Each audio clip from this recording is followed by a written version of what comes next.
maalinta koowaad ee jaamacadda la furayo maqnaanta miyaa badan mase imaashaha maxaa ina baray waxaa dabeecaddaas waaba la furay maalinta koowaad ee la furayo maalintaas waxaa la bixinayaa waxbaa la bixinayaa ka warrama soo ma imaanaysaan waxaa la bixinayaa 10 way wax kale ma ogaana saaxiibanaha galaas soo galay oo nin aqoon-yahana markuu wax u sharxu yiri yaa su'aal qaba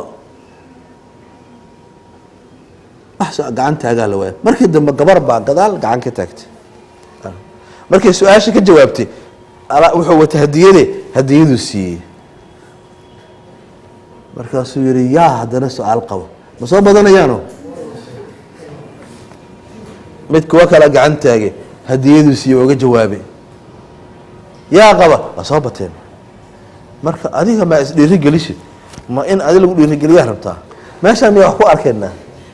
soo ma aragna hungurigu meeshuu ku jira laab ah madaxiina meeshuu yaaloo weyn meeshaa laabka maxaan ka rabnaa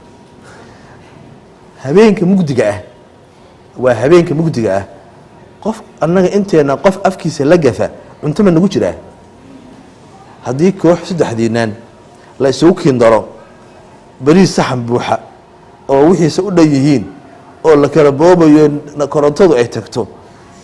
amaad la gafaysan afka mid baa meelaha isaga dhufta laf masuura qalba qof soo ka suurada ma jira sidee bay u suurtagal tahay in habeen mugdiya aan af yar cunto la waayo maalin weynna madaxaas aan la waayo waxbarasho suura qalbiga maalinta weyn madaxeygii waxbarasho waa la weynayaa habeen mugdi ahna afka yar baan cunto la helayaa tababarkaas goormaan qaadanay wiil ardaya ii yimid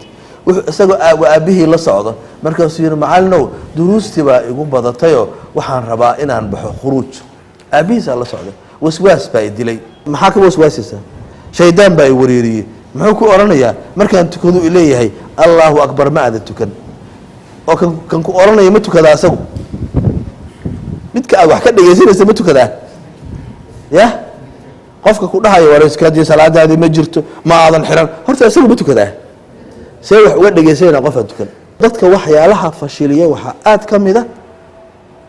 maantuu maqnaana 10 iskoo saara maalinkuna maqnaana waa iskoo saarme ama wuu joogaa laakiin wax ma akhriyo marka dambe isku badanayaan